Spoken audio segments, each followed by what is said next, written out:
The Bombardier's hands were steady on the Norden bombsight despite the flak bursts walking toward his B-17. It was February 24th, 1944, and First Lieutenant James Harrison of the 303rd Bomb Group was leading his squadron toward the Schweinfurt Railroad marshalling yards, 200 miles deep into Germany. Through the plexiglass nose of the flying fortress, he could see the black puffs of 88mm flak shells, detonating at exactly their altitude, 23,000 feet. Each burst sent shrapnel screaming through the formation. To his left, a fortress named Lucky Lady took a direct hit to the No. 3 engine. The right cyclone exploded in flames, and the bomber dropped out of formation, beginning the long fall toward German soil. Harrison ignored it. He had to. His entire focus narrowed to the device before him, the most sophisticated bombsight ever created, a mechanical computer that cost more than twice the price of the bomber carrying it. The Norden Mark 15 could calculate the trajectory of a bomb accounting for altitude, airspeed, wind drift, and the Earth's rotation. In theory, it could place a bomb in a pickle barrel from 4 miles up. In practice, on days like this with clear visibility and a steady aircraft, it could put ordnance exactly where the mission planners needed it, into the network of rail lines that kept German industry alive. The flak intensified. The German gunners on the ground had their range now. Harrison could hear shrapnel pinging off the aircraft's aluminum skin. The pilot's voice came through the intercom, tight with tension but controlled. "Bombardier, how long until release?" Harrison checked his calculations. 90 seconds on this heading. Hold her steady. Those 90 seconds would feel like hours. The fortress had to fly straight and level, no evasive action, while German flak batteries threw everything they had at the formation. It was the terrible bargain of precision bombing. You could hit your target, but only if you gave the enemy time to hit you first. If you're enjoying this deep dive into the story, hit the subscribe button and let us know in the comments from where in the world you are watching from today. Below, in the marshalling yards of Schweinfurt, Hauptmann Friedrich Weber commanded the 3rd Battery of Flak Regiment 49. His 16 guns, a mixture of 88mm and 105mm pieces, had been firing for 6 minutes at the American formation. His crews had already claimed 2 bombers, both seen falling in flames. Weber watched through his rangefinder as another salvo of shells burst precisely at the altitude of the lead bomber group. The calculations were perfect. The fuses were set correctly. The shells were detonating exactly where the bombers would be if they maintained course and speed. But the Americans weren't turning away. They never did anymore. In 1942 and early 1943, bomber formations would sometimes break off their runs when flak got too intense. Not now, not in 1944. They came on regardless of losses, holding their formations tight, maintaining the steady heading their bombsights required. Weber had seen it dozens of times. The Americans would sacrifice bombers to accuracy. They would accept casualties that seemed insane by any rational military calculation, all to ensure their bombs hit the target. He shouted another fire command. His guns elevated another fraction of a degree, tracking the formation. The loaders slammed shells into the breeches. 16 guns fired in rippling sequence, sending high explosive rounds screaming upward to burst among the fortresses. Weber saw hits. He saw damage. He saw another bomber trailing smoke, but he also saw something that made his stomach tight with a fear that had nothing to do with immediate danger. He saw the bomb bay doors opening on the lead aircraft. Despite everything his battery was throwing at them, despite the 2 bombers already down and the 3rd dying, the Americans were about to drop their bombs exactly on target. The defense of the Reich's airspace in 1944 was the largest anti-aircraft effort in human history. Germany had committed resources to flak defense that dwarfed any other nation's air defense network. By the beginning of 1944, the Luftwaffe's flak arm controlled over 15,000 heavy anti-aircraft guns positioned across Germany and occupied Europe. These weren't merely air defense weapons. They represented an enormous diversion of military resources, industrial capacity, and manpower from other critical needs. The backbone of this system was the 88mm flak gun, properly designated the 8.8 cm Flak 18, 36, or 37, depending on the model. This weapon had achieved legendary status, not just as an anti-aircraft gun, but as perhaps the most versatile artillery piece of the war. The 88 fired a shell weighing approximately 20 pounds to an effective ceiling of 32,000 feet. The gun could fire 15 to 20 rounds per minute with a well-trained crew. The high-explosive shells were fitted with time fuses that could be set to detonate at specific altitudes, creating a killing radius of approximately 100 feet, filled with high-velocity steel fragments. A typical heavy flak battery consisted of 8 to 12 guns positioned in a defensive circle around a critical target. The batteries were equipped with sophisticated fire control systems. Rangefinders measured the distance to incoming bomber formations. Plotting rooms calculated altitude, bearing, speed, and projected course. Fire control officers transmitted fuse settings and elevation data to the individual guns. When the system worked properly, it could put a concentration of shells into a specific volume of airspace with devastating effect. The larger 105mm and 128mm flak guns provided even greater reach and hitting power. The 12.8cm Flak 40 could engage targets at altitudes up to 48,000 feet, well above the operational ceiling of any Allied bomber. These massive weapons fired shells weighing over 57 pounds. A single hit from a 128mm shell could destroy a heavy bomber outright. Germany's industrial capacity strained to produce these weapons and their ammunition. A single 88mm flak shell required precise manufacturing, from the machined brass casing to the explosive filling to the intricate time fuse. Factories that could have produced tank guns or anti-tank weapons instead turned out flak ammunition by the millions of rounds. By 1944, German flak batteries were expending approximately 3,000 shells for every bomber they shot down. At major targets, batteries might fire thousands of rounds during a single raid. The manpower commitment was equally staggering. Each heavy flak battery required approximately 150 personnel, including gun crews, fire control specialists, ammunition handlers, and support staff. By 1944, over 1 million German personnel were assigned to flak defense duties. These were not just rear echelon troops.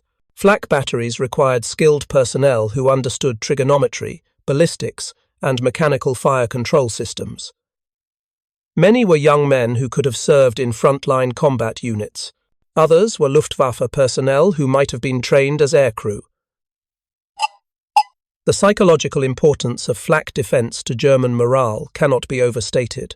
After the Luftwaffe fighter force proved unable to stop the daylight bombing campaign, flak became the visible symbol of active defense. German civilians in targeted cities could hear the guns firing, could see the shells bursting among enemy formations. The flak batteries represented resistance, the promise that the bombers would not strike with impunity. Propaganda emphasized every bomber shot down, every raid disrupted, every crew killed. The device that justified the entire American daylight precision bombing doctrine weighed approximately 50 pounds and contained approximately 2,000 moving parts. The Norden Mark 15 bombsight was the most closely guarded secret in the American arsenal, aside from the Manhattan Project. Bombardiers swore oaths to protect the device with their lives. They were instructed to destroy the site rather than allow it to fall into enemy hands. Guards escorted the bombsights to and from aircraft. The mechanisms were stored in vaults when not in use. Carl Norden, a Dutch engineer working in America, had begun developing the site in 1921 under contract to the United States Navy. His vision was a mechanical computer that could solve the complex problem of accurately dropping bombs from a moving aircraft onto a target thousands of feet below. The challenge was immense. A bomb dropped from 20,000 feet would fall for approximately 40 seconds, during which time wind, air resistance, the bomb's ballistic properties, the aircraft's speed, and even the Earth's rotation would affect its trajectory. The Norden site approached this problem through mechanical computation. The Bombardier input the aircraft's altitude and airspeed. He made visual adjustments for wind drift by tracking the target through the site's telescope. The internal gyroscopes kept the optical system stabilized, regardless of aircraft movement. The mechanical calculator continuously computed the release point. The exact instant when dropping the bombs would result in them striking the target. In the final seconds before release, the sight was connected directly to the aircraft's autopilot, making small corrections to heading to ensure the bomber was on the precise course needed. In optimal conditions, the sight's theoretical accuracy was extraordinary. Army Air Forces, testing at the Muroc bombing range in California, had demonstrated circular errors, probable of less than 100 feet from altitudes above 20,000 feet. This meant that half of all bombs dropped should fall within a 100-foot radius of the aiming point. For comparison, British area bombing at night achieved accuracies measured in miles, not feet. The Norden sight, when used properly, could genuinely place bombs on specific buildings within an industrial complex. The doctrine built around this capability was called precision daylight bombing. Unlike the British Royal Air Force, which had adopted nighttime area bombing after suffering catastrophic daylight losses in 1940, the United States Army Air Forces insisted that daylight attacks against specific industrial and transportation targets were both feasible and necessary. The argument was economic and strategic. Destroying a ball-bearing factory was more effective than burning residential areas. Cratering railroad marshalling yards would paralyze German logistics more efficiently than random destruction. Precision meant fewer bombs required, fewer sorties needed, faster degradation of German war-making capacity. But precision required clear visibility, stable bombing platforms, and straight bomb runs lasting several minutes. It required bombers to fly in tight formations at predetermined altitudes on predictable courses. It meant giving German flak batteries perfect tracking solutions. The Americans knew this. They accepted it as the cost of accuracy. The theory was that heavily armed bombers flying in mutually supporting formations could fight their way to the target, absorb the flak damage, and still deliver their bombs on target. The reality of this doctrine was written in the casualty lists and the replacement crews arriving weekly from the United States. The German war economy in 1944 depended absolutely on its railroad network. Every tank delivered to the Eastern Front travelled by rail. Every ton of coal moving from the Ruhr to power plants rode on freight cars. Every artillery shell, every uniform, every ration pack for frontline troops moved through the Reichsbahn system. At the heart of this network were the marshalling yards, massive rail complexes where trains were broken apart, freight cars sorted by destination, and new trains assembled for onward movement. The marshalling yard at Hamm, in the industrial Ruhr region, was among the largest in Germany. The complex covered approximately 4 square miles and contained over 300 miles of track. On a typical day in early 1944, more than 10,000 freight cars moved through Hamm. The yard had 17 separate classification tracks where cars were sorted.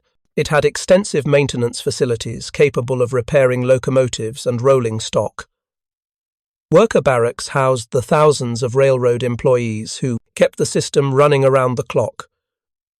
American targeting specialists at the 8th Air Force headquarters in High Wycombe, England, understood the strategic importance of these facilities. Destroy a marshalling yard, and you didn't just damage track and rolling stock. You created a bottleneck in the entire regional transportation network. Trains backed up, awaiting clearance. Freight sat immobile. The ripple effects could paralyze logistics across hundreds of miles. A single successful raid could disrupt German production and military supply for weeks. But hitting a marshalling yard required genuine precision. The target wasn't a city or a general industrial area. It was a specific pattern of railroad tracks, switching equipment, and yard facilities spread across several square miles. Bombs needed to fall on the tracks themselves, on the switching towers, on the locomotive repair shops, on the classification yards where cars were sorted. Bombs that fell in the surrounding residential areas or open fields accomplished nothing except killing civilians and wasting ordnance. This was exactly the kind of target the Norden bombsight was designed to attack. The aiming point was clear and visually distinctive from high altitude. Railroad tracks created unmistakable geometric patterns. The marshalling yard facilities contrasted sharply with surrounding terrain. A bombardier with clear visibility and a steady aircraft could identify the exact aiming point and track it through his sight's telescope during the bomb run. The Germans knew the marshalling yards were vulnerable and critically important. Ham's defences included 2 heavy flak regiments with a combined strength of 72 heavy guns, mostly 88mm and 105mm pieces. The batteries were positioned in overlapping fields of fire around the yard. Fire control radars provided accurate ranging data even in poor visibility. Barrage balloons on steel cables forced bombers to stay above 10,000 feet, within the flak gun's most effective engagement envelope. Dummy facilities and smoke generators attempted to confuse bombardiers about the yard's exact location. On clear days, these defences exacted a terrible price from attacking bomber formations. The guns could track formations for several minutes during their approach, bomb run, and withdrawal. Concentrated fire from 72 heavy guns could fill the sky with steel. Bomber crews flying through a fully developed flak barrage described it as flying through a thunderstorm of metal, where every black puff represented shrapnel moving at thousands of feet per second in all directions. Yet the Americans kept coming back. Ham was bombed repeatedly throughout 1944. On March 4, 1944, the 303rd Bomb Group led a formation of over 100 B-17 seconds against the marshalling yards. The Germans put up fierce flak resistance. 6 bombers were shot down outright. 23 others returned to England with significant flak damage. Crews counted holes in the fuselages, wings, and tail sections. Some aircraft had hydraulic systems shot out, requiring emergency landings. Others had wounded crewmen bleeding in the cramped spaces, tended by medics with limited supplies and no morphine left. But the reconnaissance photographs taken after the raid told a different story than the casualty lists. The bombs had hit. Photo interpreters counting craters in the marshalling yard documented over 200 direct hits on railroad tracks, switches, and yard facilities. The main classification yard was cratered and unusable. 3 locomotive maintenance buildings were destroyed. A switching tower that controlled traffic through the eastern section of the yard was obliterated. Damage assessment estimated the yard would be at least 40% degraded for 2 to 3 weeks. Hauptmann Friedrich Weber stood among the wreckage of Ham marshalling yard on March 5, 1944, the morning after the American raid. His flak battery had performed exactly as designed. His guns had fired over 800 rounds during the attack. His crews had definitely hit multiple bombers. He had personally observed at least 3 fortresses going down, trailing smoke and fire. By any tactical measure, his battery had succeeded, but success meant nothing when he looked at the yard itself. The Americans had put their bombs exactly where they intended. Weber walked along what had been the main classification track. Every 50 feet, another crater interrupted the rail line. The bombs had walked across the yard in a precise pattern, as if some giant had stepped through the facility, leaving massive footprints. Each crater was approximately 30 feet across and 15 feet deep. The rails were twisted into grotesque shapes by the explosions. The wooden ties were shattered into splinters. The gravel ballast was scattered across hundreds of yards. The switching tower that controlled the eastern approach was simply gone. A direct hit from what must have been a 2,000-pound bomb had vaporized the structure.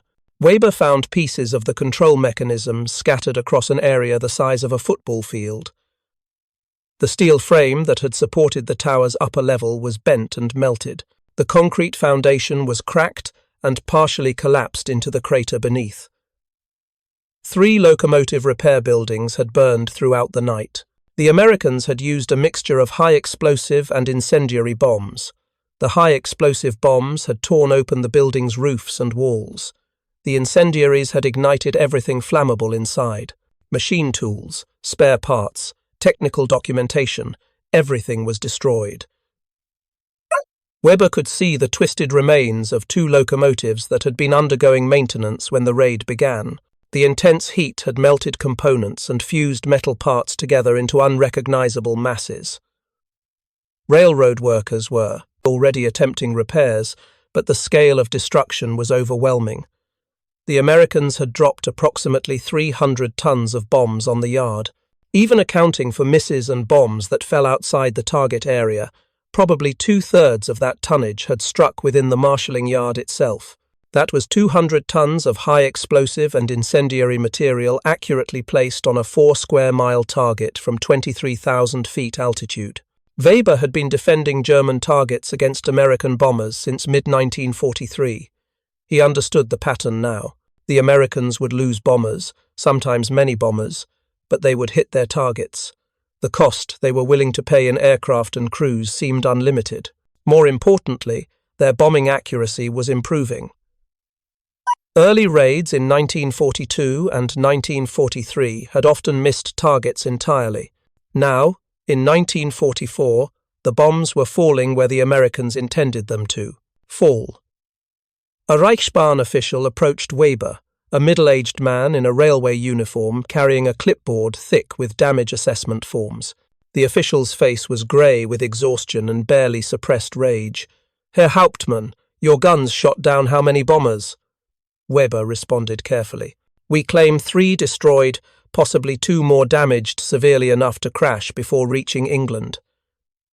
The official nodded slowly. 3 bombers.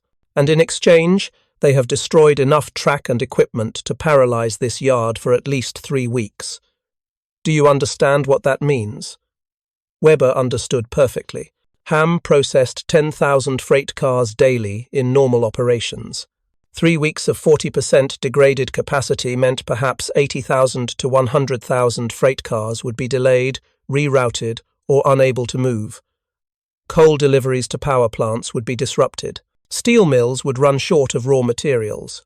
Tanks and artillery being shipped to the eastern front would sit motionless on sidings.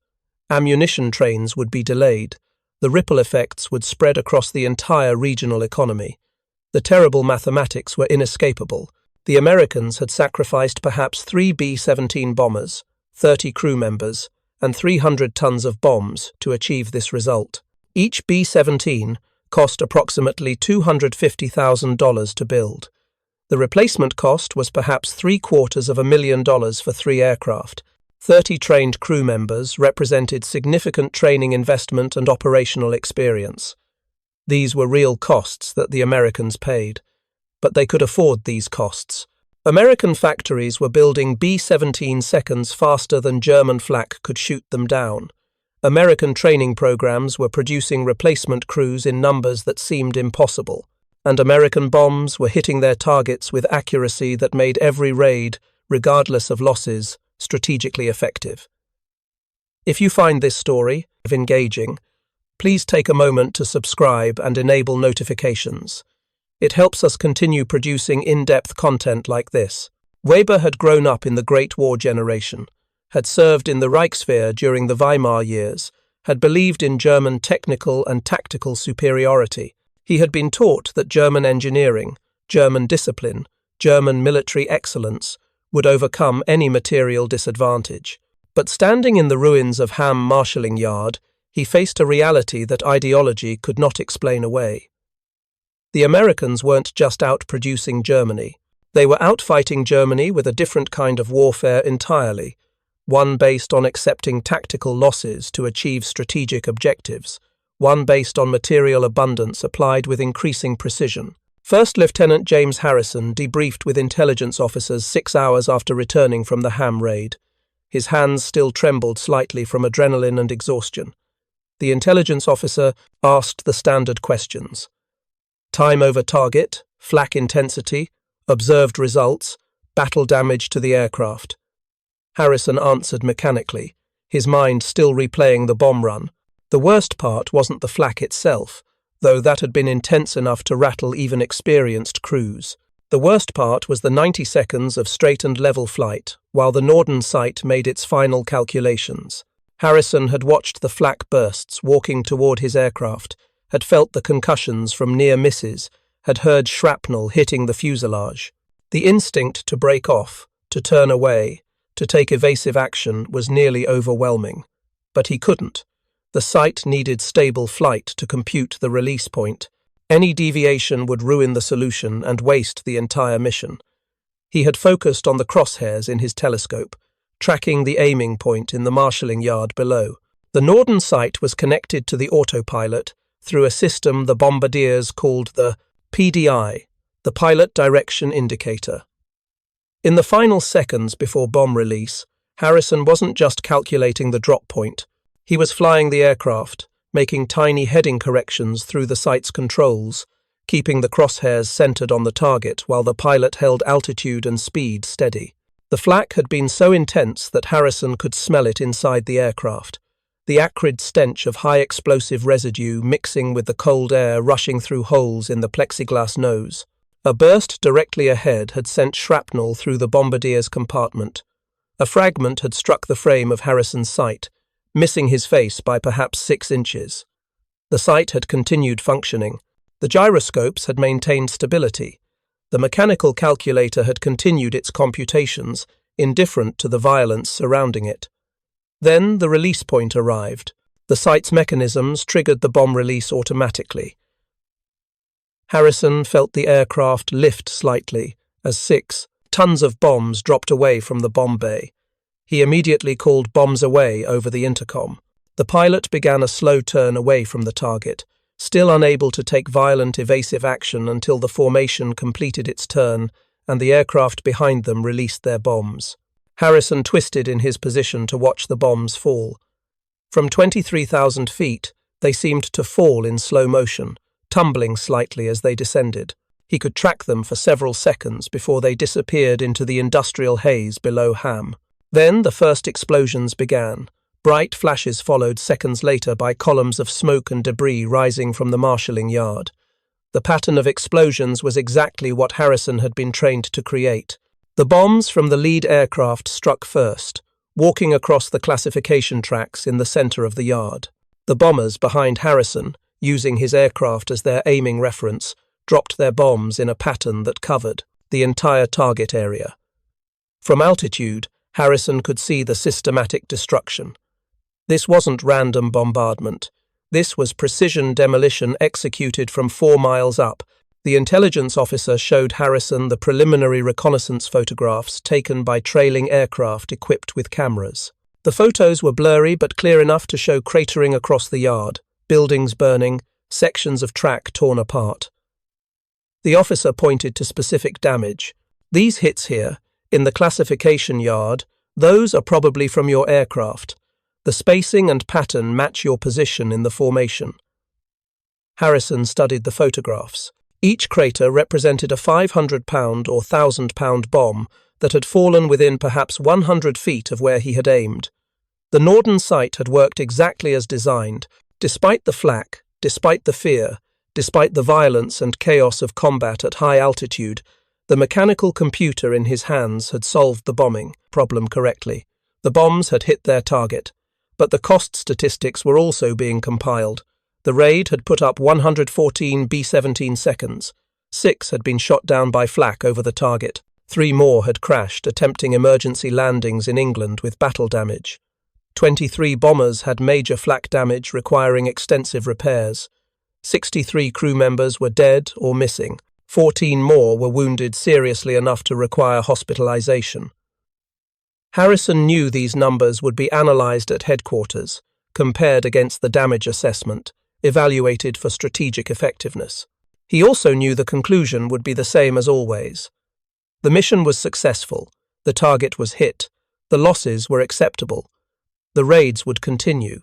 What Harrison couldn't articulate, even to himself in the hours after landing, was the psychological weight of this kind of warfare.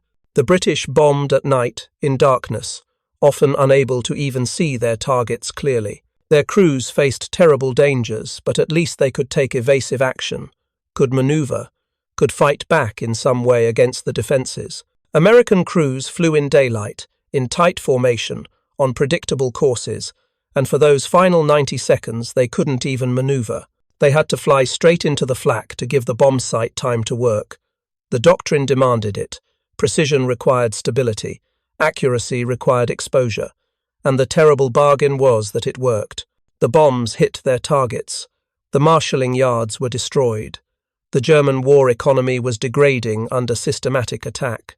The cost in bombers and crews was real and grievous, but the Americans could afford it, because their industrial capacity could replace the losses faster than Germany could shoot down the bombers. By mid-1944, German military leadership faced an impossible allocation problem. The Flak defense system protecting the Reich required resources that were desperately needed elsewhere. Each 88mm Flak gun represented not just the weapon itself, but an entire industrial and logistical chain. The gun tubes required precision machining. The fire control equipment needed optical glass, specialized electronics, and skilled assembly. The ammunition demanded brass, high explosives, precision fuses, and quality control that met exacting standards. The same factories producing flak guns could have produced anti-tank weapons. The 88mm flak gun and the PaK-43 anti-tank gun used similar manufacturing processes and materials. The PaK-43 was arguably the finest anti-tank gun of the war, capable of defeating any Allied tank at combat ranges. German forces on the Eastern Front were chronically short of these weapons. Tank commanders and infantry officers sent desperate requests for more anti-tank capabilities as Soviet armor overwhelmed German positions. But the 88mm guns remained in Germany, pointing at the sky. Of the approximately 15,000 heavy flak guns in German service in 1944, perhaps 5,000 could have been converted to anti-tank use if they had been manufactured as PaK-43s instead of flak weapons. Those 5,000 additional anti-tank guns, distributed across the Eastern and Western fronts, might have significantly affected the ground war's outcome. The ammunition expenditure was even more striking. German flak batteries were firing approximately 3,000 shells for every bomber destroyed. At major targets during heavy raids, batteries might expend 5,000 to 10,000 rounds in a single day. Each shell represented raw materials, manufacturing capacity, and transportation resources. The brass alone required copper that Germany had to import or extract from captured territories. The high explosives required chemical production capacity. The precision fuses needed specialized manufacturing that could have produced other critical items.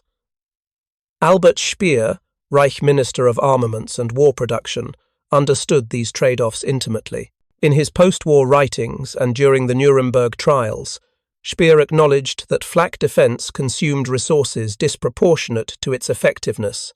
The system was shooting down bombers but not preventing the bombers from hitting their targets. The strategic bombing campaign was succeeding despite flak defense not being stopped by it. Every shell fired at a bomber was a shell not available for artillery support on the front lines. Every ton of steel in a flak gun was steel not available for tank production. The manpower commitment was equally problematic. Over 1 million Germans served in flak defense by 1944. These personnel included skilled technical specialists, young men fit for combat, and experienced soldiers who could have served in frontline units. Flak batteries required trained crews who understood trigonometry, ballistics, and mechanical fire control. Many flak personnel were Luftwaffe members who had originally trained for aircrew duties, but were reassigned as the German fighter force suffered unsustainable losses. On the Eastern Front, German commanders repeatedly requested reinforcements that couldn't be provided because the manpower was committed to home defense. Infantry divisions operated at reduced strength. Tank units lacked enough crew members. Artillery batteries couldn't man all their guns. Meanwhile, in Germany, flak batteries operated at full strength, their crews watching as bombers continued to reach and destroy their targets despite the defensive fire. The railroad infrastructure that flak batteries defended was being systematically destroyed regardless of the defenses. By late 1944, American and British bombers had conducted hundreds of raids against German marshalling yards, rail bridges, and transportation infrastructure. The cumulative damage was crippling German logistics. Trains couldn't move efficiently. Bottlenecks developed throughout the system. Coal deliveries to power plants fell below critical needs. Raw materials couldn't reach factories. Finished products couldn't reach the front lines. Ham marshalling yard, which Hauptmann Weber's battery had defended in March, was bombed again in April, May, and June of 1944. Each raid added more damage. Repair crews worked constantly but couldn't keep pace with the destruction. By August, the yard was operating at approximately 20% of its pre-bombing capacity.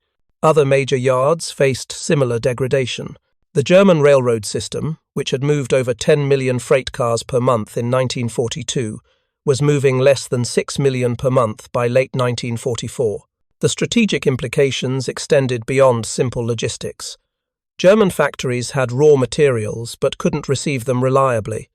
Coal mines produced coal that sat at pitheads awaiting transportation. Steel mills operated below capacity. Tank factories reduced production because components weren't arriving on schedule. The entire war economy was choking on its own inability to move goods efficiently. First Lieutenant James Harrison completed 25 combat missions and returned to the United States in July 1944. He had survived his tour with the 303rd Bomb Group, though barely. His aircraft had been hit by flak on 17 of those 25 missions. He had watched bombers in his formation get shot down. He had seen friends die. He had experienced fear so intense that he questioned whether he could continue functioning. But he had also seen his bombs hit their targets. The reconnaissance photographs didn't lie. The damage assessments were real. The marshalling yards, oil refineries, aircraft factories, and other strategic targets he had bombed were being destroyed. The Norden bombsight, for all the mythology surrounding it, genuinely worked, when conditions allowed. Clear visibility, stable flight, and proper training produced accurate bombing. The cost was terrible, but the results were measurable. The 8th Air Force in England continued operations throughout 1944 and into 1945. Bomber production in the United States ensured that losses could be replaced. In 1944 alone, American factories delivered over 4,000 B-17 seconds and over 2,000 B-24 Liberators to combat units. The Germans were shooting down bombers at a rate of approximately 3 to 4% per mission during heavy raids, but American production was replacing losses at a rate that made the campaign sustainable. Crew replacement was equally systematic.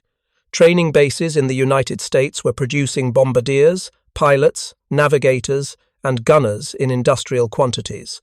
Young men who had never considered military service before the war were being trained to operate sophisticated equipment and execute complex missions. The training wasn't perfect, and replacement crews often arrived at combat units with minimal experience, but the system kept the bomber groups operational even as casualties mounted. The psychological cost was less quantifiable but equally real. Bomber crews faced a unique form of combat stress. They fought at high altitude in unpressurized aircraft where temperatures dropped to 40 degrees below zero. They wore oxygen masks for hours at a time. They operated in cramped positions with limited visibility. They watched friends in other aircraft die violently, and they knew that on every mission, during the bomb run, they couldn't take evasive action. They had to fly straight into the flak to give their bomb sites time to work. Many crews completed their 25 mission tours and went home to train new crews or take non-combat assignments. Others were killed or captured before completing their tours. The casualty rates for 8th Air Force bomber crews were staggering. Of the roughly 125,000 aircrew who served with 8th Air Force heavy bombers during the war, over 26,000 were killed in action. Another 20,000 were taken prisoner. The chance of completing a combat tour without being killed, wounded, or captured was approximately 1 in 4.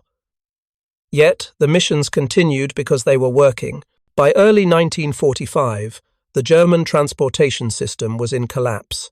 The systematic destruction of marshalling yards, combined with attacks on oil production and other strategic targets, had crippled German logistics.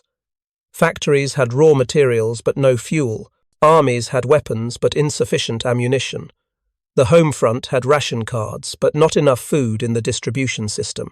The strategic bombing campaign, executed at enormous cost, had achieved its objective of degrading German war-making capacity.